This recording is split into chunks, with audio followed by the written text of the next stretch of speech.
আমাদের খাদিজা এডিটিং এর সকল প্রকার পার্ট গল্প দেখতে আমাদের চ্যানেলটি সাবস্ক্রাইব করে পাশে থাকা বেল আইকনটিতে ক্লিক করে অল নোটিফিকেশন অন করে দিন।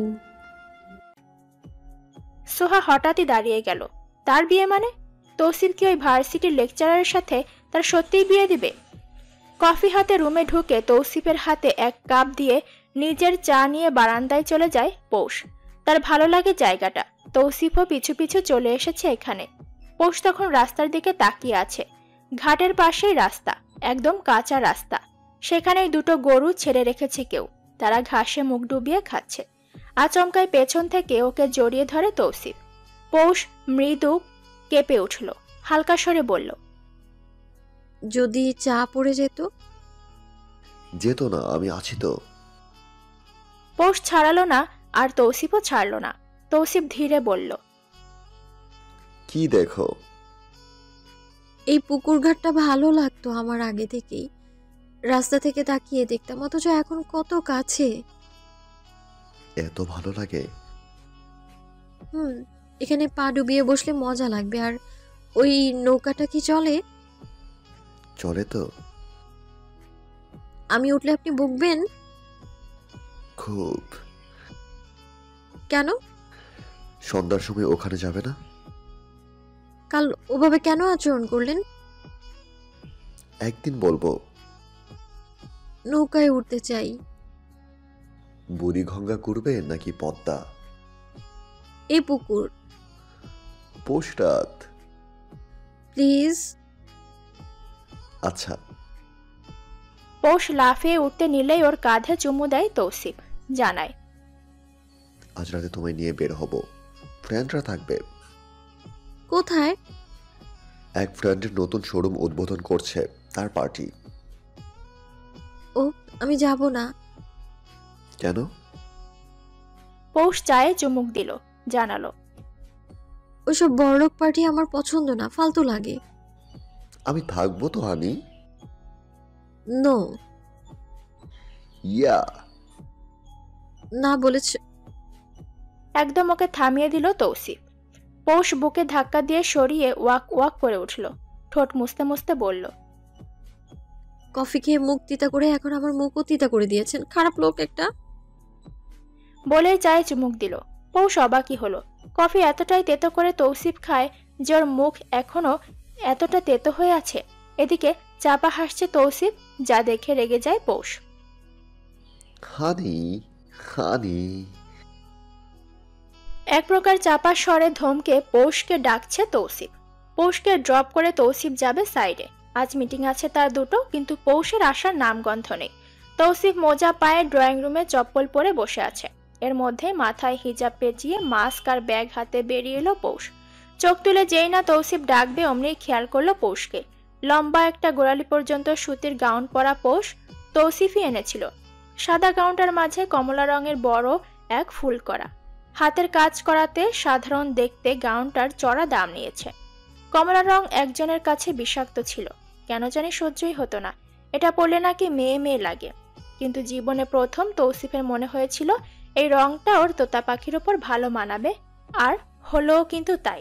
মাথায় সাদা রঙের একদমই সাদাসিধা সুতির হিজাব পেঁচিয়ে থাকার পরও দেখতে মায়াবী দেখাচ্ছে তার তোতা পাখিকে। সারাক্ষণ ঠোঁটের আগায় কথা লেগেই থাকে। এই যে এখনো বুয়ার সাথে কথা বলছে, কি যে এত কথা বলে আল্লাহ মালুম। তৌসিফ গলা ছেড়ে ডাকলো, হানি প্লিজ গিভ মাই শোজ। পৌষ এক পলক পেছনে তাকিয়ে জুতার আলমারির কাছে গেল। কালো রঙের একটা লোফার বের করে তৌসিফের সামনে রেখে নিচে হাঁটু গেড়ে বসলো। তৌসিফ নির্দ্বিধায় পা গলিয়ে দিল লোফারে। পৌষ পরিয়ে দিয়ে উঠে দাঁড়ালো। তৌসিফের দিকে না তাকিয়েই ফাঁকা গলায় জানালো, সুন্দর দেখাচ্ছে আপনাকে। তৌসিফ চমকালো। এমন চমকে খেলো যেন মনে হলো ভর রাস্তায় মুখের উপর পড়ে গিয়েছে ও। চোয়ালটা ফাঁক হতে নিলেও নিল না। তার হঠাৎই মনে হলো সারা জীবনের ঘষা মাজা আজ বুঝি সার্থক। উফ, বউটা বলে কি! তৌসিফের পরনে সাদা শার্ট, কালো গ্যাবার্ডিং এর সাথে ইন করা, তার উপর ব্লেজার, হাতে তার ব্ল্যাক ওয়াচ, মাথায় চুলগুলো ব্যাক ব্রাশ করে রাখা। একটু বেড়েছে কিনা? গম্ভীর্যে ভরপুর পুরুষ মুখটাতে পুরুষত্বের স্পষ্ট ছাপ। এই মুখ আর পেটানো ফিট শরীরটাতে মানুষ তাকে বরাবরই প্রশংসা করে। বন্ধু বান্ধব সব ঠিলা হয়ে লুজবুজ অবস্থা। তৌসিফকে দেখলেই তাদের চক্ষুর বড় হয়ে যায়। সেবার এক বন্ধুর ভাতিজির জন্য প্রস্তাব পেয়েছিল। আশ্চর্যও হয়েছিল বটে। দিন শেষে কথা কিন্তু একটাই, তোমার টাকা তো দুনিয়া আছে। দুনিয়ার পেছনে ছুটতে ছুটতে একসময় ক্লান্ত হয়ে পড়ে মানুষ, অথচ সহায় বিপত্তিই যেন তাদের একমাত্র অবলম্বন। তৌসিফ উঠে দাঁড়িয়ে পৌষের কোনোই ধরে নিজের কাছে আনলো। তারপর পৌষের হাতে থাকা মাস্কটা ওর হিজাবের ভেতর দিয়ে কানে পরিয়ে দিতে দিতে বলল, আমার তোতা পাখিটাকে অনেক সুন্দর লাগছে। আমি তো আপনার মতো ফর্সা না। আমার শীতের কোকিল পাখি তুমি। পৌষ ধুরুম করে একটা গুঁতা মারল তৌসিফের পেটে। তৌসিফ আচমকা গুঁতাতে অল্প ব্যথা পেয়ে বলে উঠল। কি করলাম? কটমট করে তাকিয়ে পৌষ বলল, আমি এমন কাইল্লা? তৌসিফ বুঝলো তার বউ ইমোশন বোঝেনি, সে বুঝেছে রং। কি আর করার, বউকে টেনে চোখের দিকে তাকিয়ে বলল, আচ্ছা, আমার অ্যালবার্টস তুমি, একদম সাদা। পৌষ এবারেও ধাক্কা মারলো। কিচেনে যেতে যেতে বলল, আমি ঠ্যাঙ্কি বগের মতো লম্বা শালা। বলেই জিভ কাটলো। তৌসিফ বোধহয় শোনেনি, না হলে লাগাতো এক ধমক। কিচেন থেকে হাতে ব্যাগ নিয়ে বেরোলো পৌষ। তৌসিফ তখন পৌষের ভার্সিটি ব্যাগ হাতে তুলেছে। দুজন বেরিয়ে যেতেই বুয়াগুলো ফুসুর ফাসুর লাগালো। তাদের মামাকে এভাবে দেখা হয়নি কোনোদিন। গাড়িতেও মুখখানা ফুলিয়ে বাইরে তাকিয়ে রইল পৌষ। তাদের মাঝে দূরত্বও আছে। পৌষ একদম সেটিয়ে বসে আছে। তৌসিফ চোখের সানগ্লাসটা নামিয়ে পৌষকে এক টান দিতেই ও হুমড়ি খেয়ে পড়ল। তৌসিফ ওকে নিজের কাছে লাগিয়ে নিল। পৌষ কথা বলে না, বলবেও না। তৌসিফ হঠাৎই ওর কানের কাছে মুখ নিয়ে ফিসফিস করে বলল, হানি, এমন গাল ফুলিয়ে রাখলে তো আমার আদর আদর পায়।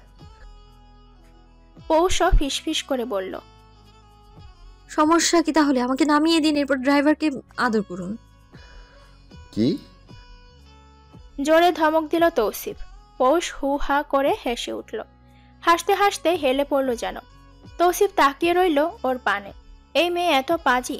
আচমকা গাড়িটা ঝাঁকি দিতেই পৌষ গিয়ে গিয়ে জানালার কাছে বাড়ি খেলো। তৌসিফ ধরার সুযোগ পেল না। মা বলে উঠতেই তৌসিফ তাড়াতাড়ি টেনে ধরল। হিজাবের ওপর দিয়েই হাত ডলতে লাগলো ওর মাথায়। ড্রাইভারকে ধমকে উঠতেই পৌষ ওর বাহু ধরে বলল, উফ, দোষ আমার, অথচ ধমকাচ্ছেন ওনাকে। ড্রাইভার তবুও মাপ চাইল। পৌষ সরস গলায় বলল, আরে আমি সরি, আপনার দোষ নেই। তৌসিফ ওর মাথায় হাত রেখেই বলল, হানি, মাথায় পানি দেই? হিজাবটা খুলে দেই, গাড়িতে পানি আছে। আরে না না, লাগবে না, ঠিক আছে। তৌসিফের মন মানল না। পৌষ মুখ চেপে হাসছে তখনও। আচ্ছা, মেয়েটা তো অনেক ব্যথা পেয়েছে, কিন্তু প্রকাশ করছে না। এর কারণটা কি? ওর কষ্ট দেখার তো মানুষ আছে। এই যে স্বয়ং তৌসিফ আছে, ও কেন নিজের কষ্ট লুকিয়ে বেড়ায়? সেদিন জ্বরের ঘোরে কাঁদলো, আর গতদিন গাড়িটা ভার্সিটির সামনে থামতেই পৌষ টাটা দিয়ে নেমে গেল। ওকে আশ্চর্য করে দিয়ে তৌসিফও নামলো। পৌষ কিছু জিজ্ঞেস করার আগেই ওর হাত নিজের হাতের মুঠোয় পুরে এগিয়ে গেল সামনের দিকে। পৌষ জিজ্ঞেস করলে উত্তর দিল না। তৌসিফ ওকে নিয়ে সোজা ঢুকলো মেডিকেল সার্ভিসে। পৌষের চক্ষু চরক গাছ। এই বেটা শুদ্ধাবার নয়। পৌষের মনটাই বলছিল তৌসিফ তালুকদার কেরামতি দেখাবে। এই নাও ঠেলা, মাথায় টোকা খাওয়ার পর ডক্টর দেখাও। লজ্জাই পাচ্ছে পৌষ। বার দু এক না করলো, লাভ হলো না। তৌসিফ ঢুকেই জানালো, মাথায় অনেক জোরে জোরে গাড়ির গ্লাসে বাড়ি খেয়েছে। আমি রাতে এক্সরে করিয়ে নিব, আপনি আপাতত ব্যথা কমান। মাথা 4 বার চক্কর দিল পৌষের। এই লোকের মাথায় তার দু একটা ছেঁড়া আছে। উপস্থিত ডক্টর ঠান্ডা আইসের ব্যাগটা ওর মাথায় ধরে রাখতে বলল। একটা পেইন কিলার জোর করে তৌসিফ খাওয়ালো। পৌষ না করতেই মুখ চেপে গিলালো। রাগে দুঃখে কান্না পায় পৌষের। চোখ দিয়ে পানি পড়েও যেন পড়ে না। তৌসিফ অবশ্য ওর ভেজা চোখ দেখেছে, তাতে তার যায় আসে না। বউ তার কলিজার টুকরা। তোতা পাখিটা সারাক্ষণ ত ত করে। এর ব্যথা লাগলেই তো অসুস্থ হবে, তখন কে কানের কাছে ঘ্যান ঘ্যান প্যান প্যান করবে? সব কাহিনী শেষে পৌষটা বের হতে নিলেই উপস্থিত এক মহিলা জিজ্ঞেস করলো, কি হন তোমার? পৌষ মুখটা ভেঙিয়ে বলল, মামাতো ভাই।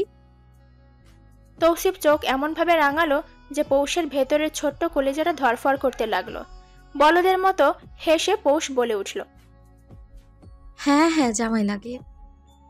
মহিলাটি অল্প হেসে বললেন, অনেক ভালোবাসে তাই না? সামান্যতেই যা করলো। পৌষ শূন্য গলায় বলল, উনি একটু আলগা পিরিত সব সময়ই আমাকে দেখায়।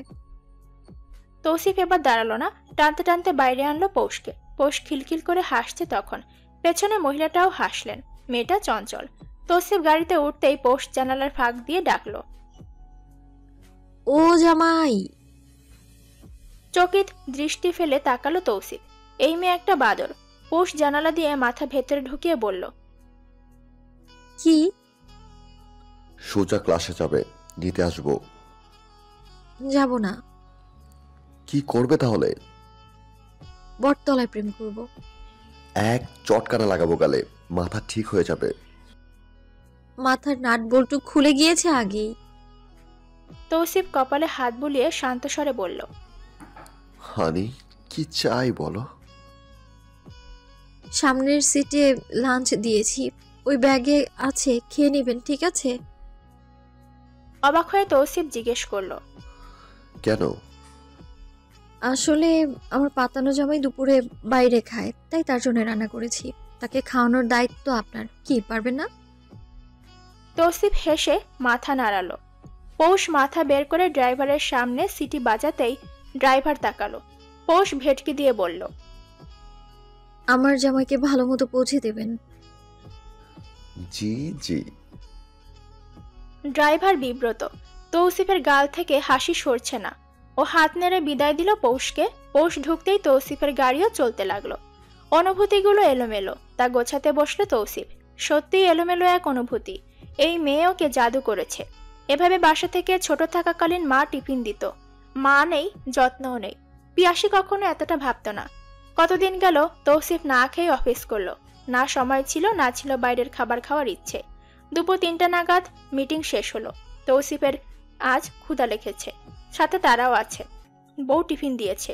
রুমে ঢুকে গায়ের ব্লেজার খুলে ইমুকে বলল, আমার বাসা থেকে লাঞ্চ দিয়েছে, সার্ভ করতে বলো। ইমু অবাক হলো বটে। এই প্রথম বলে কথা। এখানে কাজ করে বছর হলো ভালোই। তৌসিফ এক ধমক দিতেই ইমু দৌড়ে বেরিয়ে হলো। মুখ হাত ধুয়ে সেন্টার টেবিলে বসলো তৌসিফ। বাটিগুলো সাজিয়ে রাখা, ভাত, করলা ভাজি, চিংড়ির দো পেঁয়াজি, সাথে ডাল। পাশে ছোট্ট একটা বক্স। ঢাকনা খুলতেই সালাদ দেখা গেল। তৌসিফের ঠোঁট জুড়ে তখন প্রাপ্তির ছাপ। এমনিতে কম খেলেও আজ পুরোটা সাবার করলো। তৃপ্তির ঢেকুর তুলে পানি পান করতে ইমু নক করলো। তৌসিফ তাকে আসতে বলতে ইমু ঢুকলো। হাতে তার ছোট্ট একটা চিরকুট। তৌসিফকে দিয়ে বলল, স্যার, খাবারের ব্যাগ ছিল। তৌসিফ ভ্রু কুচকে হাতে নিল রঙিন চিরকুটটা। তাতে গোটা গোটা অক্ষরে লেখা, ও মামাতো ভাই, আমার একমাত্র জামাই, আপনার জন্য লাঞ্চ দিলাম, খাবেন কিন্তু পুরোটা। একটা ভাতের দানাও বাকি থাকলে তাহলে কিন্তু আপনার মাথার চুল একটাও বাকি থাকবে না। ইটস লাউড অ্যান্ড ক্লিয়ার, ওকে? ভার্সিটিতে তৌসিফ ছেড়ে গেল সেই কত ঘন্টা আগে। পৌষ ক্যাফেটেরিয়া থেকে একটি সিঙ্গারা নিয়ে খেতে খেতে বের হলো। উদ্দেশ্য গার্ডেন এরিয়াতে যাওয়া, ওখানেই বসবে একটু। আরেকটা ক্লাস শুরু হবে আবার ঘন্টাখানেক পর। প্রতিমধ্যে আদিত্যর সামনাসামনি পড়ে গেল পৌষ। আদিত্য চোখ তুলে তাকিয়েছে। চোখাচোখি হতেই পৌষ অস্বস্তিতে পড়ল। মোটেই এখন এর সাথে কথা বলতে ইচ্ছুক নয় পৌষ। একে তো বর্তমান সম্পর্ক, 2 হলো তিক্ত অভিজ্ঞতা। আদিত্য যে জঘন্য কাজ করতে যাচ্ছিল তা ভাবলেই পৌষের অন্তরাত্মা কাঁপতে থাকে। বন্ধুদের সাথে নেশা করা অবস্থায় শিকার করা দৃশ্যটা যেন আজও চোখে ভাসে।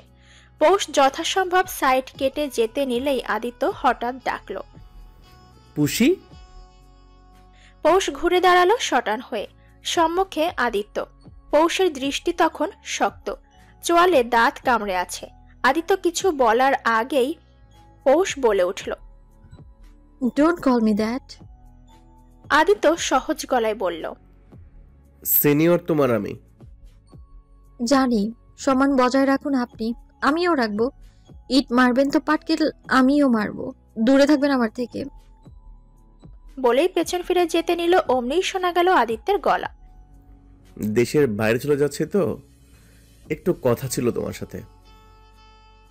পৌষ আগেই শুনেছে আদিত্য চলে যাবে, ভেবেছিল চলেই গিয়েছে, কিন্তু এখনো যে যায়নি তা জানতো না। কাট কাট গলায় ওভাবেই বলল পৌষ। কথা শুনতে ইচ্ছুক নই আমি। বলেই গটগট পায়ে এগিয়ে গেল। পেছনে আদিত্য হতাশ দৃষ্টি ফেলে তাকিয়ে রইল।